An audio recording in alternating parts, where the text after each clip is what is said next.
Press ক্লাবের উদ্দেশ্যে যাচ্ছি, আর একটু আছে, সোজা গিয়ে বাদিকে যেতে হবে। মতবাদ প্রকাশ করাতে আমরা কোনো বিতর্কের মধ্যেই গেলাম না।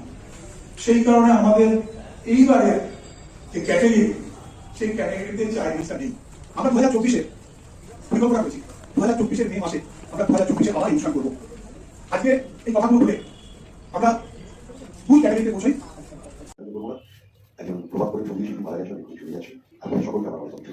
রেস্টুরেন্টের অ্যাওয়ার্ড প্রোগ্রাম হয়েছে হচ্ছে প্রেস ক্লাবে, তো সেখানে এসেছি। রেস্টুরেন্ট অ্যাওয়ার্ড প্রোগ্রাম, সবাইকে অ্যাওয়ার্ড দেওয়া হয়েছে।